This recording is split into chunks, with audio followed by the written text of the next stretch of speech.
एक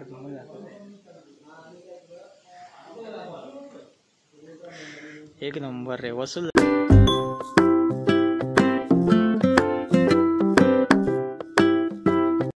welcome to my new blog. तर आता ना आज जरा पंकजांनी येत आहे घरी, तो आता बोलला 10 वाजेपर्यंत येईल। त्याच्या आधी मी मस्त आंघोळ वगैरे आवरून घेतो आणि बघूया 10 वाजेपर्यंत येतो बोलला आहे। फराळासाठी येतो आहे, बघू इथेच कुठे आसपास फिरायलाच पण जाऊ। तर आला आहे खालती, तर मी लगेच तयारी करतो आणि जरा त्याच्यासोबत फिरायला जाऊन येतो। चला। तर आता फायनली मी निघालो आहे फिरायला। बराच वेळ गेला की कुठे जायचं फिरायला, पण नंतर आता ठरलं आहे की घोणसरी डॅम बघायला जाऊया आणि तिथूनच पुढे कोरलीचं देऊळ आहे, मग तिथे पण जाऊन येऊया। आणि ते देऊळ ना एक नंबर आहे, तुम्ही बघून ना मस्त वाटेल तुम्हाला, कारण ते आता ना सध्या पाण्याच्या मध्ये आहे, चारही बाजूनी पाणी आहे आणि मध्ये ते देऊळ आहे। तुम्हाला दाखवतो। आणि बघा वातावरण बघा कसं मस्त आहे। तर आता आपण पोचलो आहे डॅमवर। हे बघा डॅम आहे, पाणी सोडलेलं नाही आहे, त्यामुळे एकदम आटलं आहे सगळं पाणी आणि कोणसुद्धा नाही आहे इथे, एकदम मस्त वाटतं आहे बघा।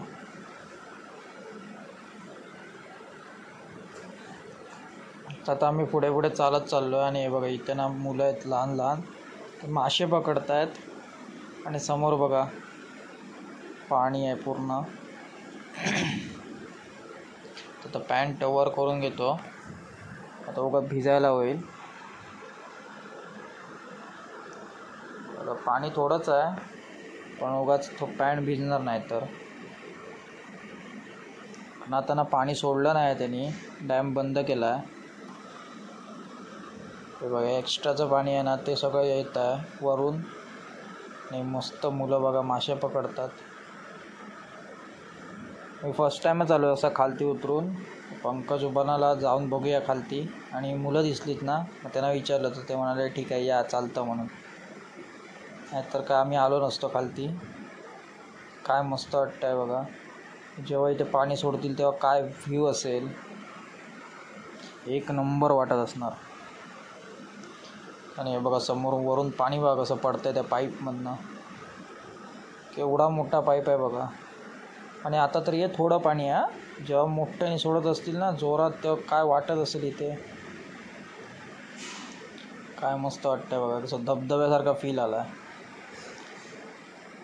हे बघा मस्त वाटतं एकदम, आणि असं स्टेप्स तयार केले आहेत त्यामुळे स्टेप्सनी पाणी येतं असं भारी। मला आता ना परत यायची इच्छा झाली आहे, त्या आता परत मित्रांना बाकीच्या घेऊन येईन, कारण मित्र म्हणत असतात कुठे जाऊया फिरायला कुठे जाऊया फिरायला, तर त्यांना हे दाखवीन, ते पण खुश होतील बघून। आणि हा बघा हा इथे डॅम आहे, इथे दरवाजे आहेत, इथून जर पाणी आता जर सोडलं तर आम्ही डायरेक्ट बाहेर। हे बघा इथे धबधब्यासारखं झालं आहे तयार, मस्त वाटतं। इथे आलेलं वसूल झालं सगळं।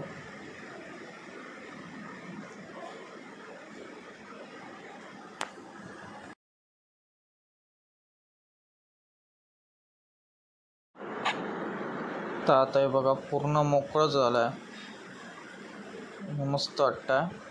तर आता आम्ही निघतो आता थोड्या वेळ तिथनं, तर बाहेर आलो आहे। हे बघा वरून असं दिसतं आहे, तो वरती तिकडे डॅम आहे। तर आता आम्ही निघालो आता कुर्लीच्या देवळात जायला। जुनं देऊळ आहे ते, नवीन देऊळ तिथेच पुढे बांधलं आहे त्यांनी, पण आधी आपण आता जुन्या देवळाकडे जाऊया। तिथून व्ह्यू बघा फक्त तुम्ही नक्की बघायला येशाल। आणि वाट बघा एकदम अशी जंगलात गेल्यासारखं वाटतं आहे, बाजूला पूर्ण डोंगर वगैरे आहेत, एकदम मस्त वाटतं आहे। फक्त ते संध्याकाळ चालू असतं तर ऊन मिळालं नसतं, आता थोडं ऊन आहे पण ठीक आहे। तिथे जाऊन जे सुख मिळणार आहे ना ते उन्हासमोर कायच नाही, तुम्ही बघा तुम्हालाही मस्त वाटेल। तर हे बघा आता आपण पोचलो आहे त्या देवळात, आणि हे बघा हे मध्ये देऊळ आहे आणि चारही बाजूनी पाणी आहे, आणि हे पाणी जे काय आहे ना ते डॅमचं आहे। तो बघा तो पुढे तिकडे ना डॅम आहे आणि हे असं चारही बाजूनी पाणी आहे। तर आता आपल्याला देवळात जाण्यासाठी पाण्यातच जायला पाहिजे, आणि जवळपास ढोपरापर्यंत पाणी आहे इथे आणि पुढे गेल्यानंतर तो म्हणजे खूपच खोल आहे. तर आता जाऊया. आणि पाठी व्ह्यू बघा काय मस्त दिसतोय. पाठी एकदम डोंगर आहेत, ढग पण बघा कसे मस्त दिसत आहेत. एक नंबर आहे. तर आता पाण्यात उतरलो आहे.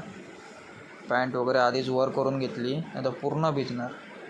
हा बघा पंकजची तर पॅन्ट भिजली पूर्ण. आणि इथे बघा गावातली लोक पण आहेत, तेव्हा माझी पण पॅन्ट भिजली. आणि हे आहे मूर्ती. ही ना पाण्यातच असते पावसाळ्यात आणि आता पाणी कमी झाल्यामुळे दिसत आहे. हे बघा चारही बाजूला पाणी आहे.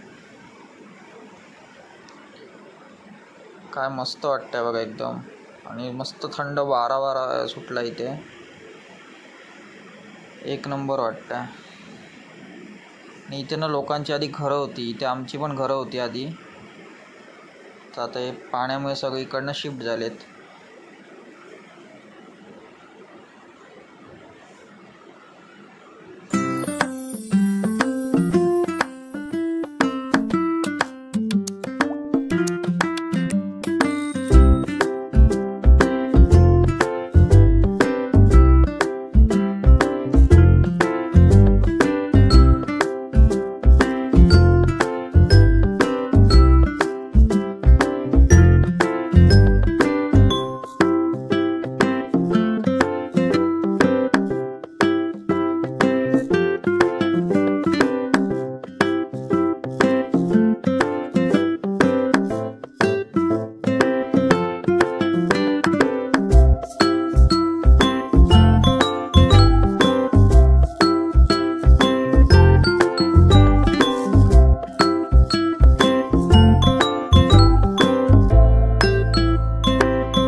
तर आता आम्ही निघालो आहे इथनं.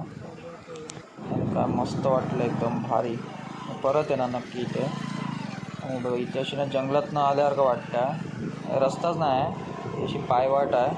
त्यामुळे मोटरसायकल काय वाटतं नवीन देवळात. हे बघा हे आहे नवीन देऊळ. काम चालू आहे, तिथे थोडं काम चालू आहे. आणि इथे आमची ना टिपऱ्याला जत्रा असते, तर आम्ही इथे दरवर्षी टिपऱ्याला येतो. हे बघा ही अशी आतमध्ये मूर्ती आहे. त्याने जाळी मारली आहे त्यामुळे काही दिसत नाही आतमध्ये. आणि मस्त वाटतं बघा, बाजूला पूर्ण डोंगर आणि असं मध्ये देऊळ आहे. एक नंबर व्ह्यू आहे बघा. आम्ही खूप सारे फोटो वगैरे काढले. मस्त वाटतं एकदम इथे.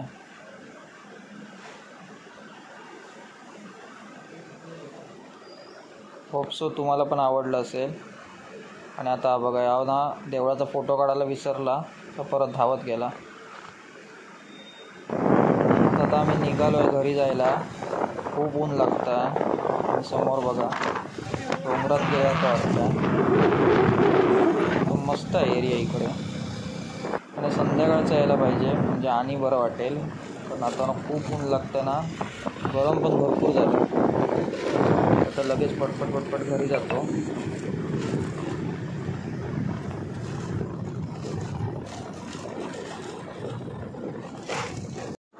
तर आता हे आहे घोणसरीचं गणपती मंदिर. आता वाटेत लागलं म्हणून म्हटलं जाऊन येऊया. आणि आज मंगळवार आहे, मस्त पाया पडून घेऊया. काय सुंदर मंदिर आहे बघा. फिरून तर आलो आहे. पंकज पण त्याचा गेला घरी. तर मी मस्तपैकी जेवण वगैरे झालं आहे, मस्त आराम करूया.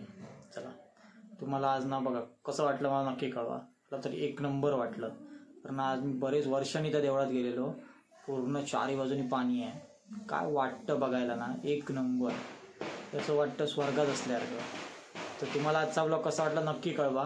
भेटूया उद्याच्या ब्लॉगमध्ये. Thank you so much for watching.